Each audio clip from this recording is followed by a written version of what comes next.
कहा कि ये निर्गुण ब्रह्मा के बारे में जब उन्होंने प्रश्न किया तो जो अगर शंका हो जाए कोई कहे साहब कि राम साकार है, तो जो राम निराकार में रहने वाले हैं वही राम साकार रूप में, ये संक्षेप का कथा तो वही है। जो शंका उसके हो गई थी वो संशय पार्वती मैया ने दूर करना चाहा और भोलेनाथ से वही प्रश्न किया। उन्होंने देखा कि इतने अवतार हुए तो इनमें से सही राम कौन सा है जो मुक्ति प्रदान करने वाला है। तभी उन्होंने कहा कि जो निराकार को मानता हो उसके लिए फिर वहीं आ जाओ, वो पंचर वाली बात। अगर टायर में हवा नहीं है, अब एक के पास में गया, वो निर्गुण वाले के पास में गया, उसने पूछा हवा नहीं है गाड़ी के अंदर, क्या करे? उसने कहा ये सब हवा ही हवा है।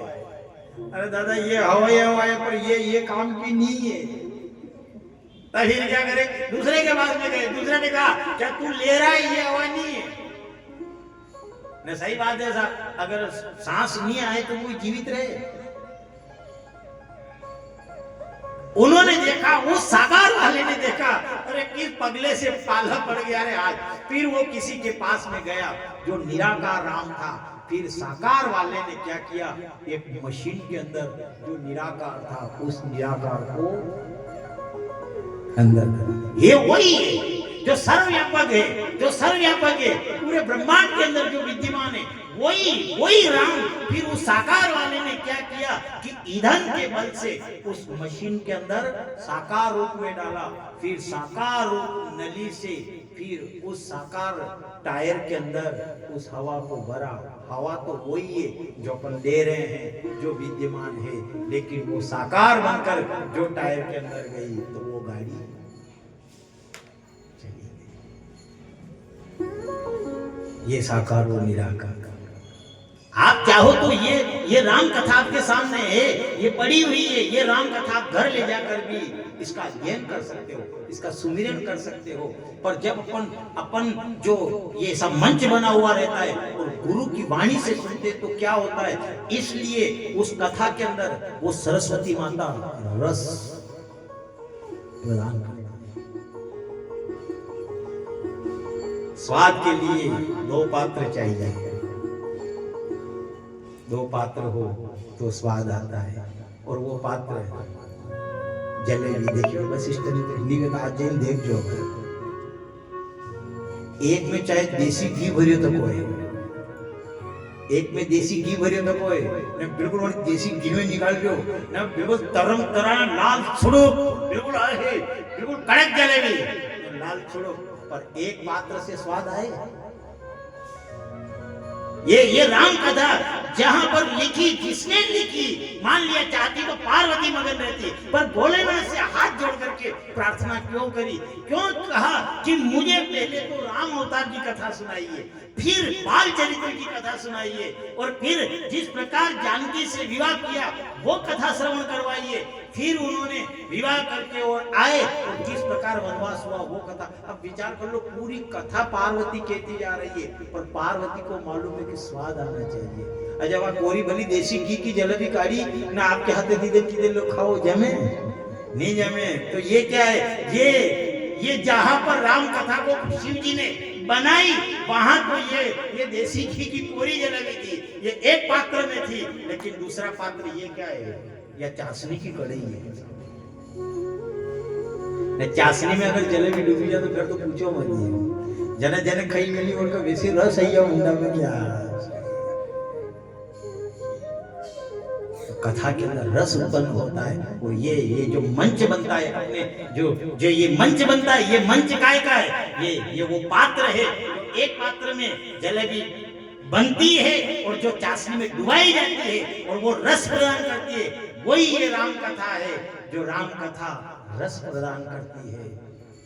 हमें निज बात पर चलना सिखाती रोज रामायण, हमें निज बात पर चलना सिखाती रोज रामायण।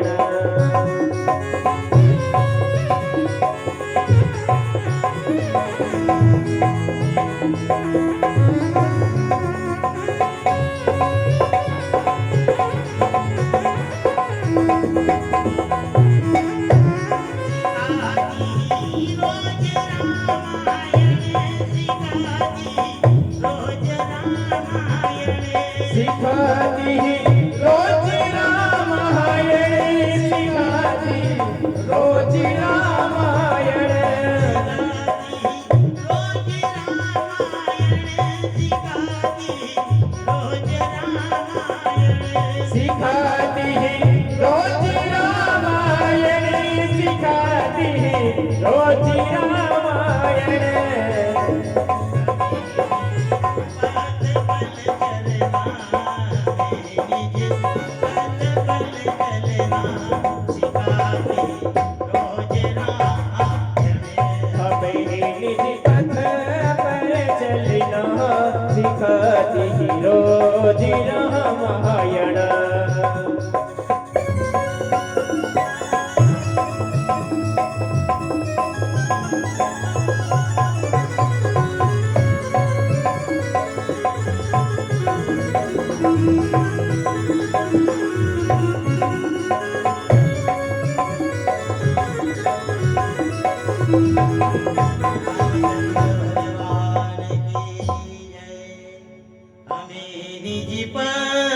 पर चलना सिखाती रोज रामायण।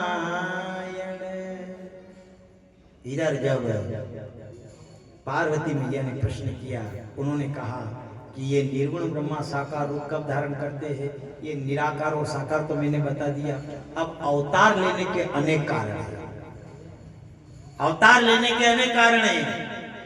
जब जब होय धर्म की हानि, बाढ़हि असुर अधम अभिमानी,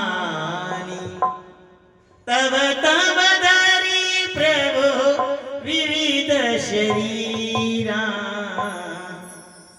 मारहि पोचन हरहि पीड़ा। उन्होंने कहा कि मेरे प्रभु कब अवतार लेते, जब जब हो ये धर्म की हानि, बाढ़ ही असुर अधम अभिमानी। जब धर्म की हानि होती है, अधर्म का प्राबल्य बढ़ जाता है, तब तब धरी प्रभु विविध शरीरा, तब तब मेरे प्रभु विविध प्रकार के शरीर धारण करते हैं और दुष्टों का तो संहार करते हैं और धर्म की स्थापना करते हैं। उन्होंने कहा ध्यान लगा करके सुनो, तुमने पूछा परमात्मा कब अवतार लेते हैं, तो परमात्मा के अवतार लेने के तो बहुत कारण है। एक बार तो परमात्मा ने साकार अवतार क्यों लिया कि जब संत सनंद सनातन और सनत कुमार जब वैकुंठ में भगवान नारायण के पास में जा रहे थे, तो जो जय विजय नाम के द्वारपाल थे और जय विजय के द्वारपाल थे, उन्होंने जाकर उनको रोका। और जैसे ही उनको रोका, उन्होंने कहा कि तुम वो वस्त्र के हीन थे, वस्त्र नहीं थे। और जैसे उनको बिना वस्त्रों का देखा और रोका, तो उन्होंने कहा कि जाओ हम तुम्हें श्राप देते, जहां भेद दृष्टि से देखा जाता हो वही तुम जाओ, और एक नहीं 3 जन्म में जाकर तुम्हारी मुक्ति होगी। और वही दोनों भगवान के जो द्वारपाल थे, उन्होंने संतों को जिस नजरिए से देखा तो वैकुंठ से भी गिरे, और वही दोनों जय विजय रावण और कुंभकर्ण बने, और उनके लिए भगवान ने रामावतार धारण किया। एक कारण तो ये, इसलिए उन्होंने अवतार लिया। तब उन्होंने कहा एक कल्प सुर देखी दुखारे, समर जलंधर सब सब हारे। एक कल्प में तो इसलिए भगवान ने अवतार लिया, एक कल्प में एक जलंधर नाम का दैत्य उत्पन्न हुआ। जब शिव और जलंधर का युद्ध होता, इधर भगवान भोलेनाथ उसका वध कर देते, लेकिन उसकी पत्नी जो थी सती थी, वृंदा थी, और वो वृंदा सती नारी थी। वो सती नारी अपने सतीत्व के बल से उस जलंधर को जीवित कर देती। जैसे उसके अंग कटे, फिर वो पतिव्रता नारी जल लेती हाथ में और कहती, मैंने अगर मन वचन और कर्म से अगर मेरे पति की सेवा करी, तो ये मेरे पति अभी जीवित हो जाए। और जब वो जीवित होकर फिर युद्ध करने लगे। जब तक वो युद्ध करता रहा तब तक भोलेनाथ उसे मारते रहे, फिर वो जीवित हो जाए। पर एक दिन तो क्या किया, जलंधर मायावी राक्षस था, उस मायावी राक्षस ने इधर भोलेनाथ का रूप बनाकर और माँ जगदम्बा पार्वती के सामने चला। जैसे ही माँ जगदम्बा पार्वती के सामने गया, माँ जगदम्बा पार्वती मैया कालका का रूप बना करके और उसके सामने आई, वो वहां से भागा। उसी समय पार्वती ने भगवान विष्णु को बुलाया। भगवान विष्णु को बुलाकर पार्वती मैया जगदम्बा ने कहा कि जाओ तुम जाकर, जैसे उस वृंदा का पति जलंधर मेरे साथ छल करने के लिए आए, मेरे सतीत्व को भंग करने के लिए आए, तुम जाओ और उसके सतीत्व को भंग करो। जब इस प्रकार पार्वती मैया ने कहा, तभी भगवान विष्णु ने एक साधु का रूप बनाया, संत का रूप बनाया और संत का रूप बना करके उस वृंदा के सामने जाकर खड़े हो गए। इधर वृंदा ने पूछा कि मेरे पति और भोलेनाथ का युद्ध हो रहा है, तो आप बताइए कि उनमें विजय किसकी होगी।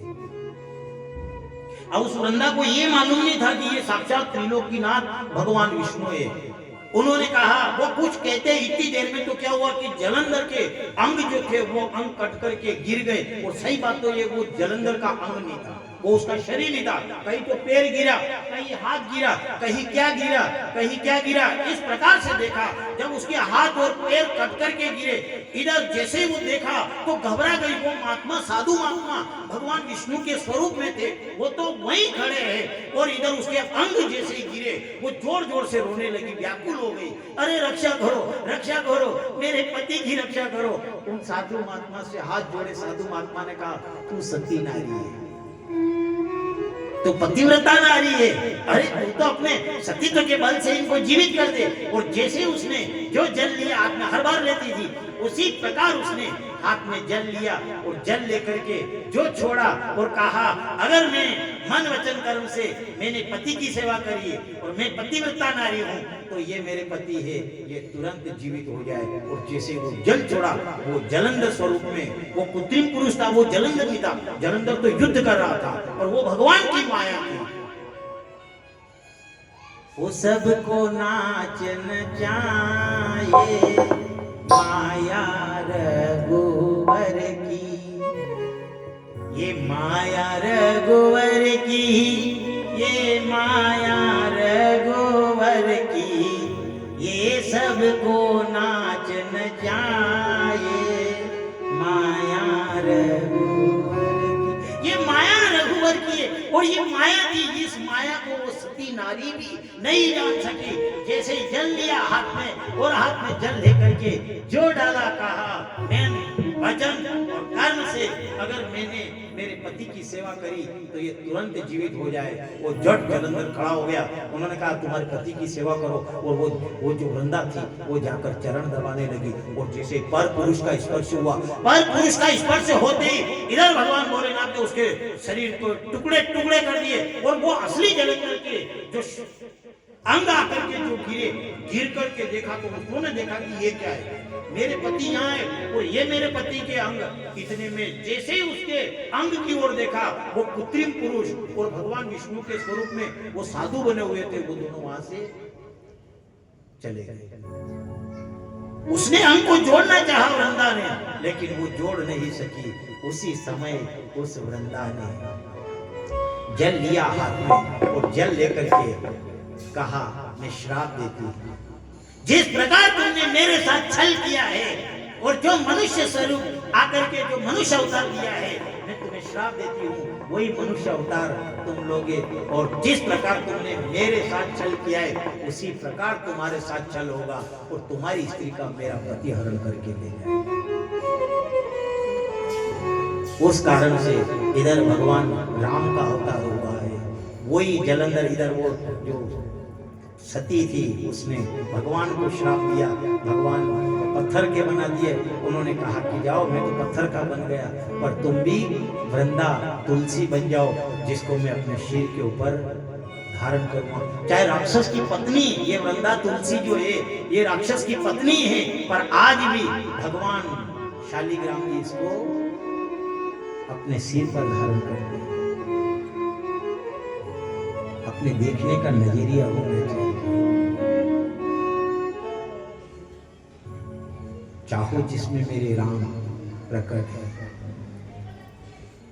जब सहजो बाई ने तो गोबर के कंडे में राम को देख लिया था, गोबर के अंदर उसे भगा दिया था।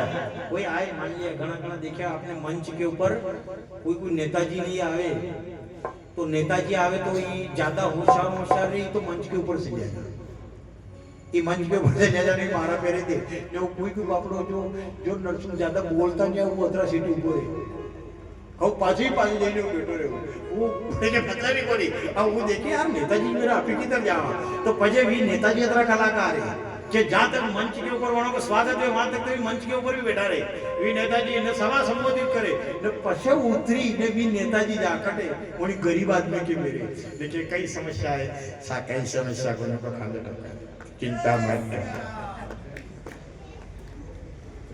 चिंता मत कर, तेरे कार्य को भी मैं अब विचार करो वो नहीं गया लेकिन वो परमात्मा जो छवि है वो मेरे सावरिया की छवि है, वो सावरिया की छवि तो जाओ जहां वो ले चल तू अपनी नगरिया मेरे बाके सावरिया, ले चल तू अपनी नगरिया मेरे बाके सावरिया,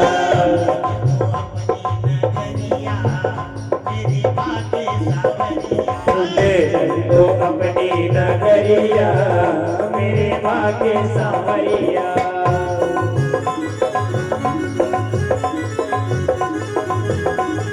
जय हो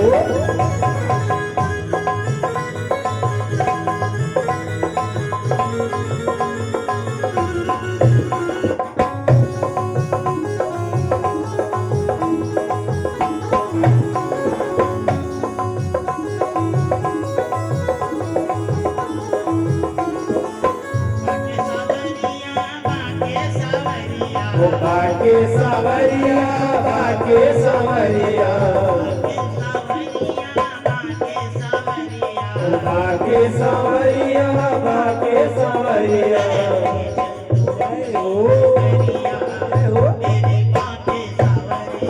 ले चल तो अपनी नगरिया मेरे बाके सावरिया।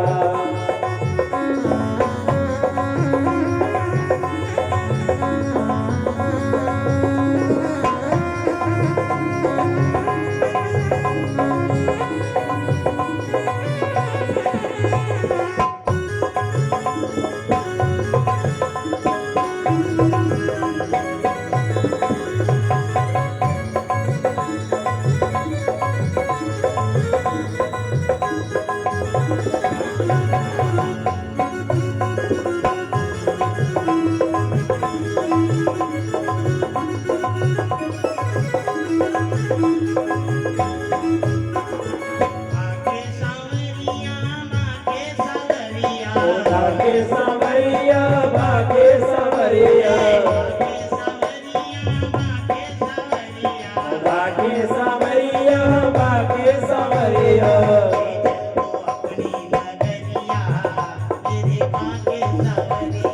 ले चल तो अपनी नगरिया मेरे बाके सावरिया।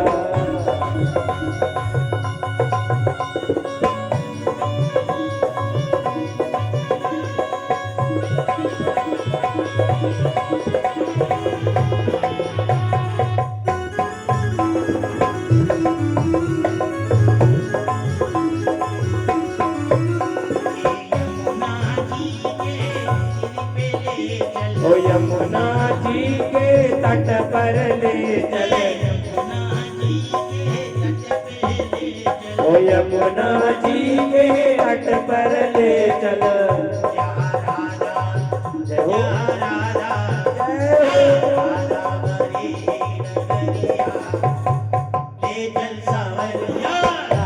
परे जाग गरिया मुझे ले चल सावरिया।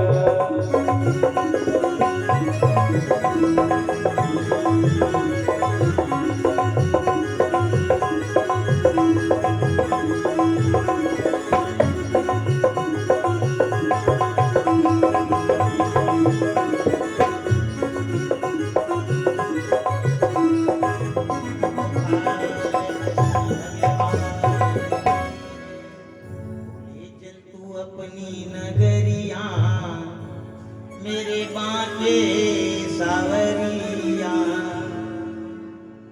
यमुना जी के तट पे ले चल, जहाँ राधा बरे डगरिया, ले चल सावरिया। इधर जब उसने श्राप दिया कि मैं तुम्हें श्राप देती हूँ, तुमने मेरा सतीत्व नष्ट किया, तुम पत्थर के बन जाओ। भगवान पत्थर के बन गए, लेकिन वो पत्थर के शालिग्राम बन गए। उनका कोई स्वरूप नहीं है, देखना आप, स्वरूप यही नहीं। अच्छा,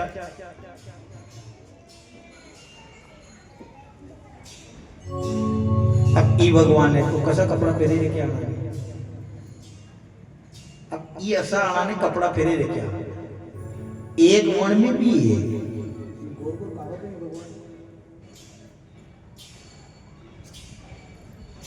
आना ने कैसा कपड़ा पहरा हुआ है? ई जो भगवान है, अब बाल ई भगवान तो आपने देख लिया कपड़ा भेजा, पर ई भगवान ने तुलसी ने श्राप दिया जल्दी बन गया। अब आना की ड्रेस कैसी लावा, या कैसा टेलर साहब है सिलावा के लिए जाओ।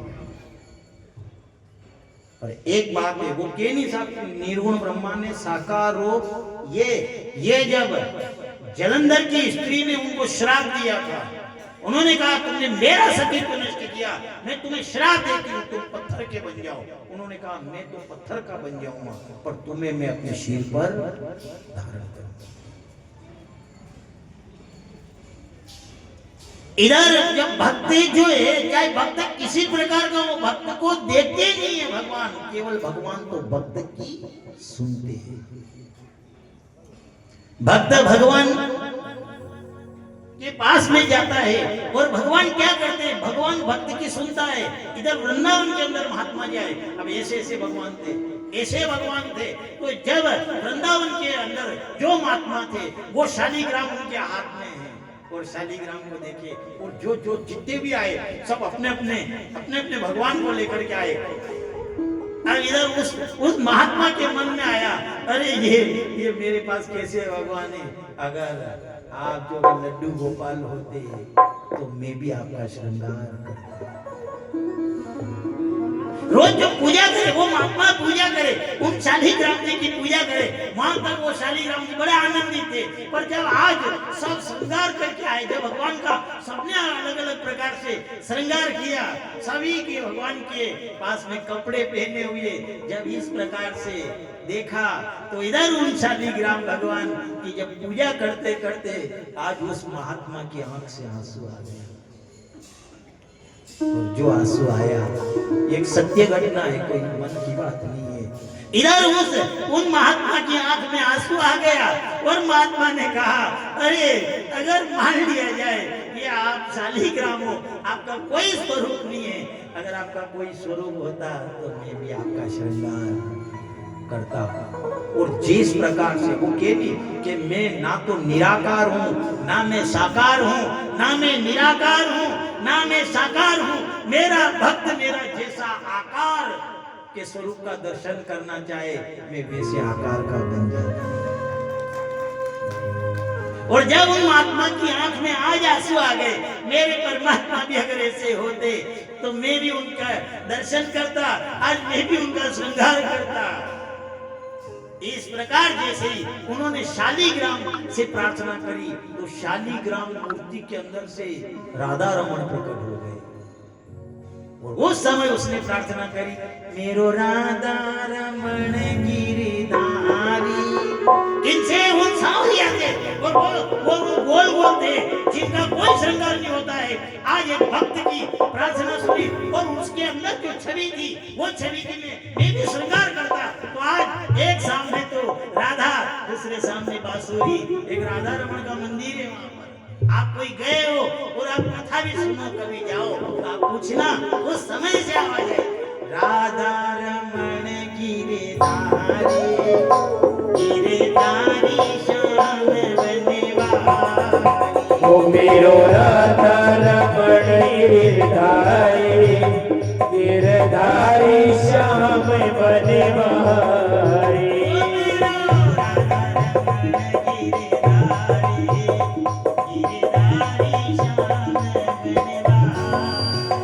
मेरो राधा रमण गिरधारी गिरधारी श्याम बनवारी।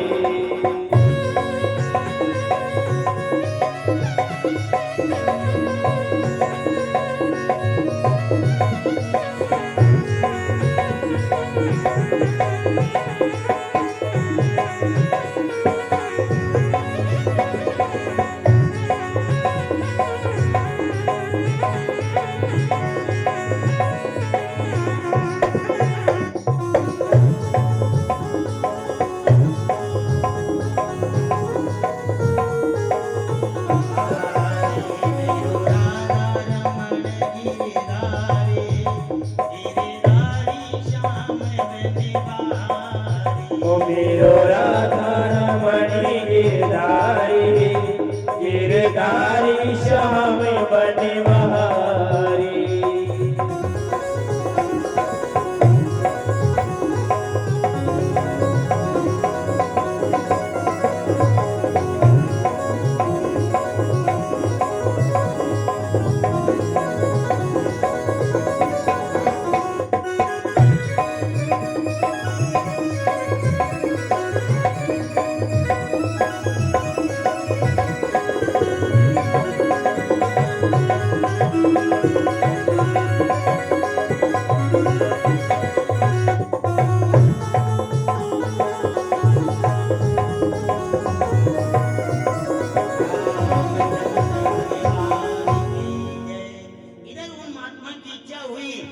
शालीग्राम जी है और उन शालीग्राम जी के अंदर अगर कोई स्वरूप होता तो मैं भी आज उनका श्रृंगार करता।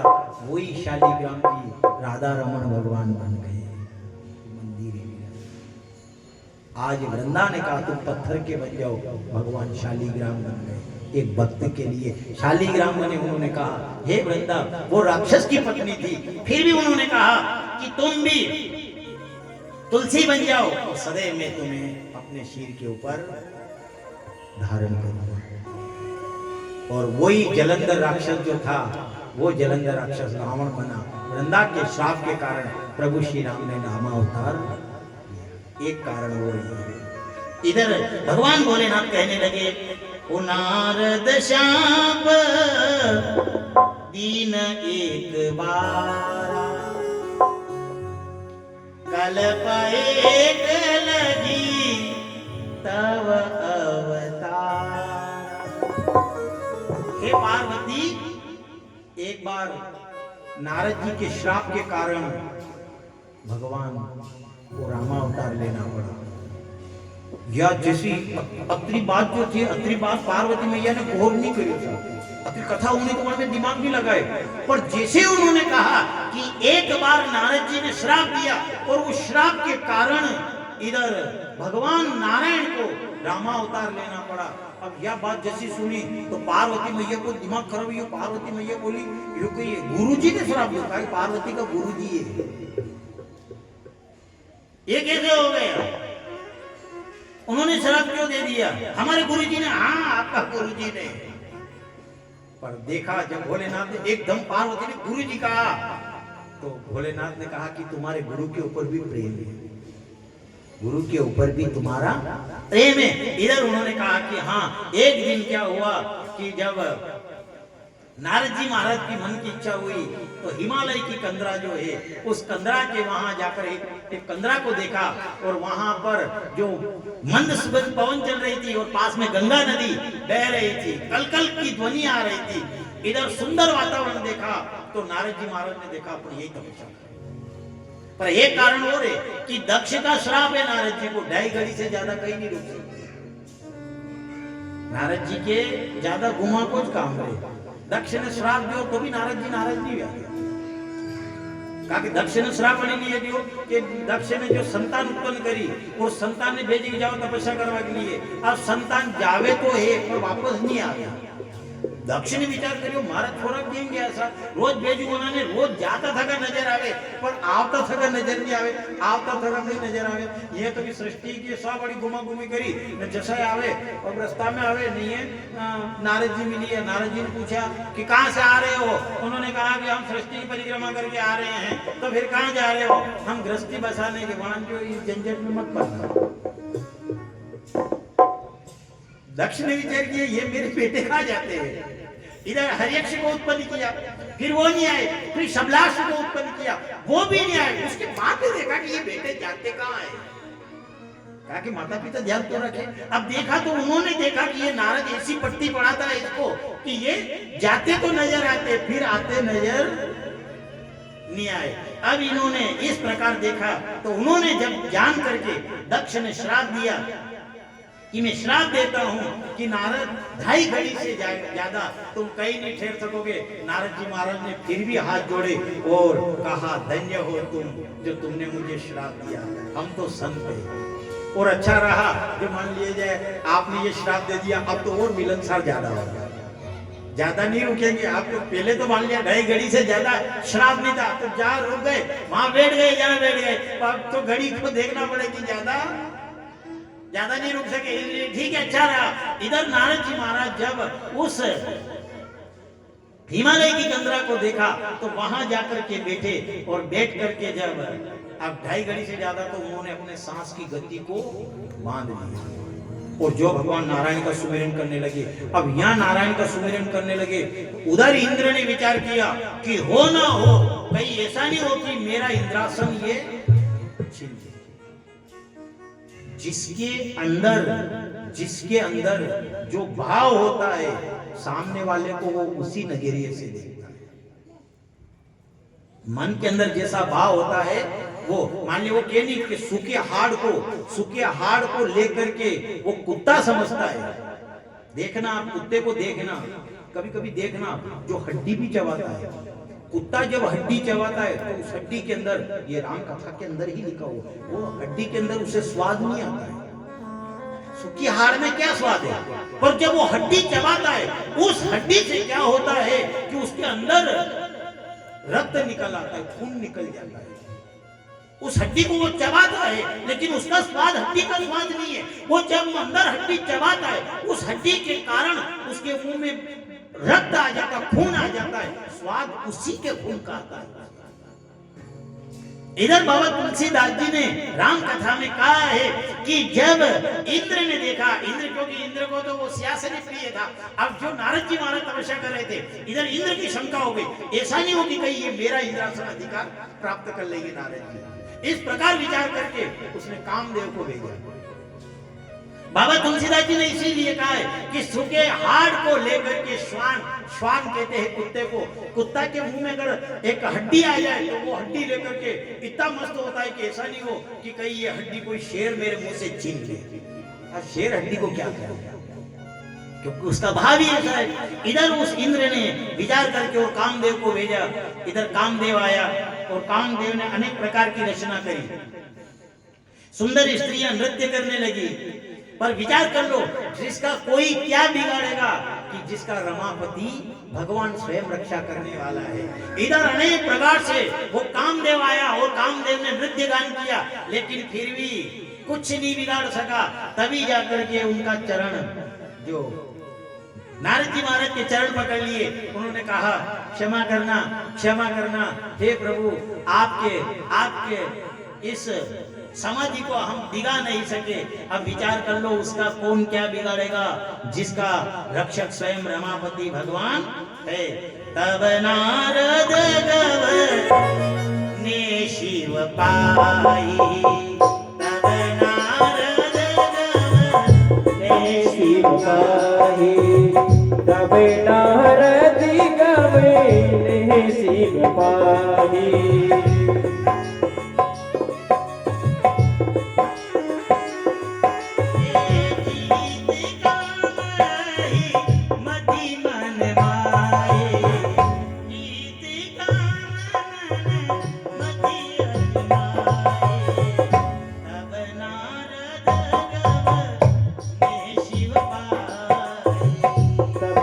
हरे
जिसके रक्षक स्वयं रमापति भगवान हो।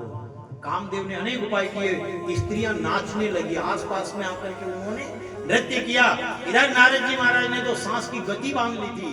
जब अनेक उपाय किए और नारद जी महाराज की समाधि को डिगा नहीं सके, चरण पकड़ लिए।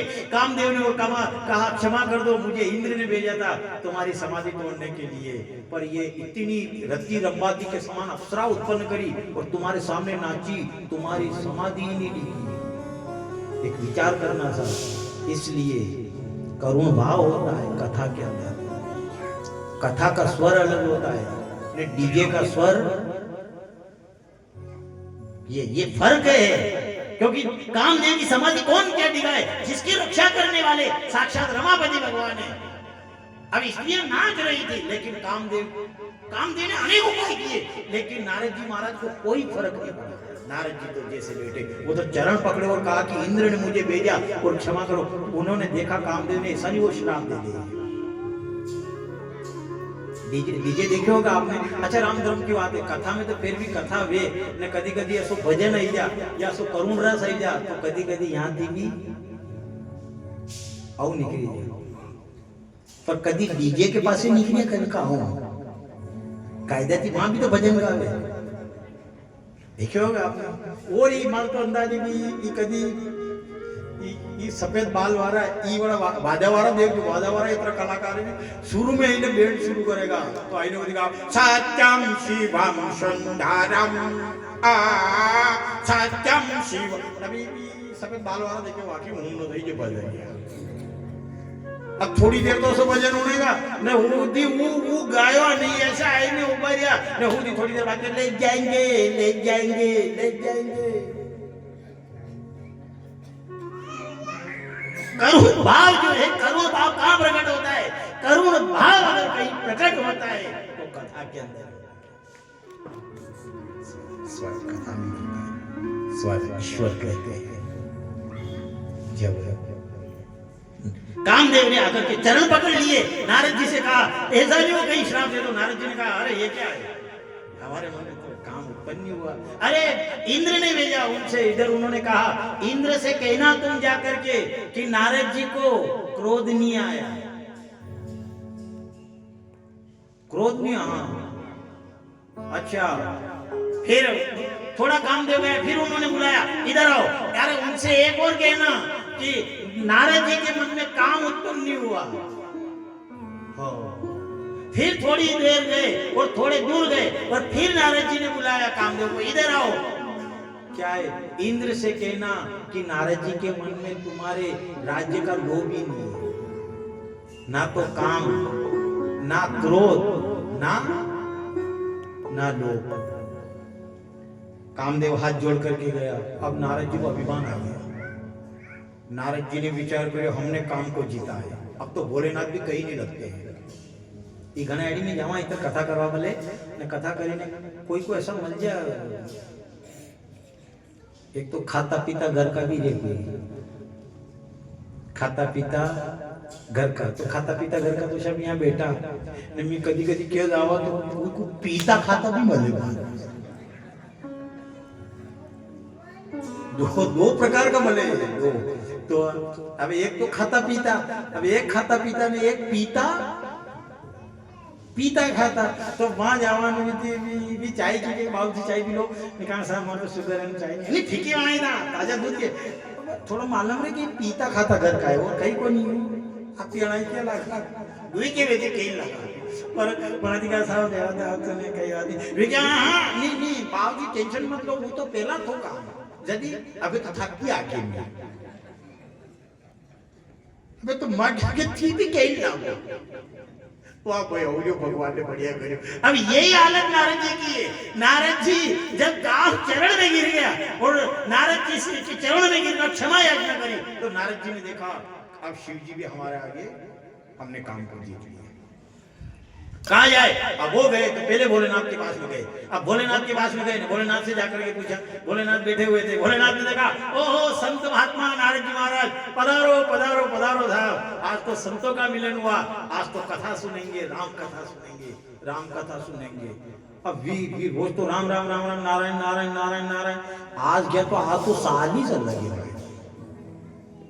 कहा कि आज तो वो अभिमान ही नहीं था, बड़े तपस्या करे ने वो कामदेव ने वरदान दिया ने, और जैसे ही भोलेनाथ ने आज हमारी चाल में फर्क ही लेवा ऐसा देखा, देखते ही थोड़ा सा और आगे गया। अब जैसे आगे गया और वहां जाकर के उन्होंने देखा कि राम की कथा सुनाएंगे, आओ पधारो पधारो संत महात्मा नारद जी महाराज गए, उन्होंने कहा सुनाओ कथा।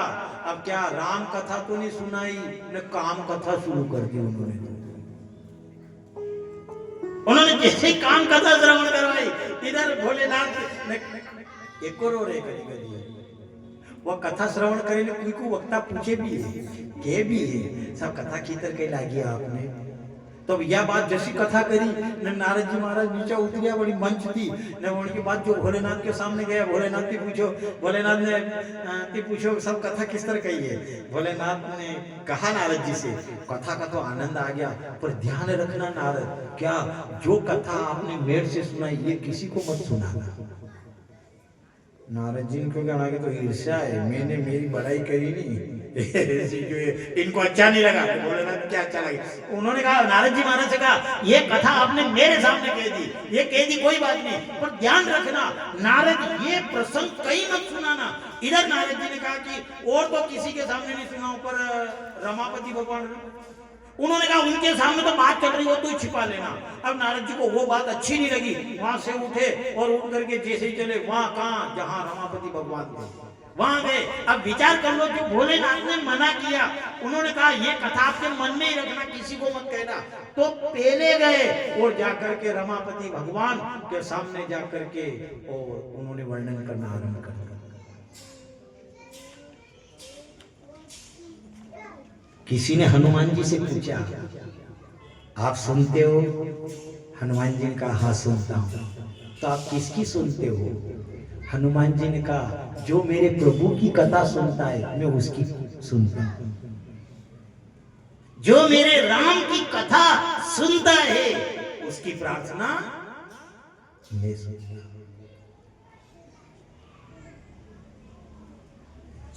कहा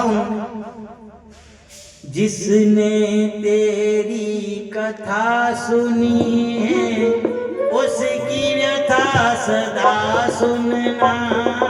जिसने तेरी कथा सुनी है उसकी व्यथा सदा सुनना।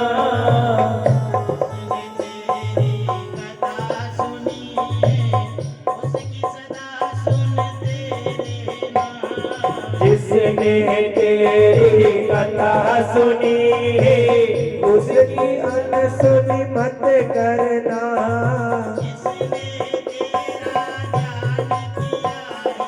जिसने तेरा ज्ञान किया है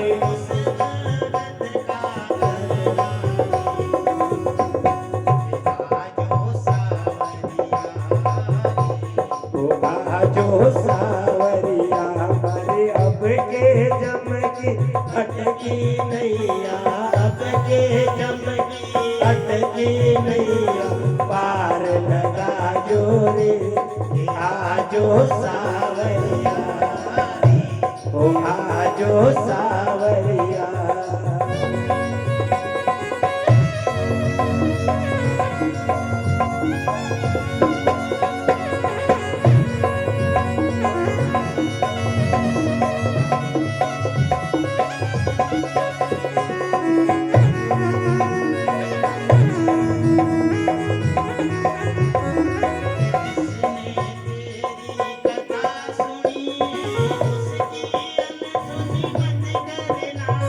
जिसने तेरी कथा सुनी है उसकी अनसुनी मत करना।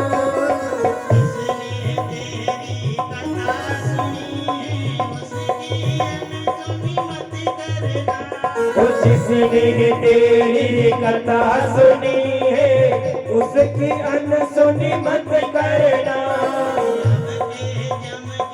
अटकी नैया अब के चमकी अटकी नैया पार लगा जो तेरी आजो सावरिया ओ आजो सावरिया हमारी अब के चमकी अटकी नैया अब के जमकी अटकी नैया पार लगा जो तेरी आजो सावरिया ओ नटवर नागरिया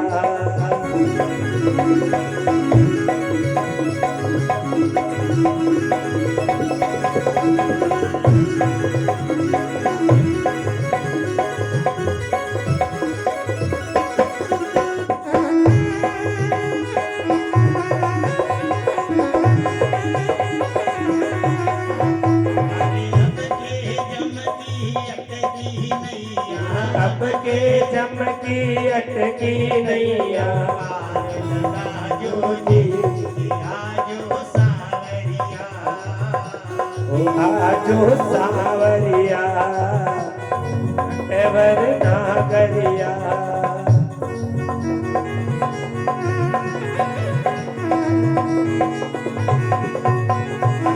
नाथ की जय हो रामचंद्र भगवान की जय। वो जिसने तेरी कथा सुनी है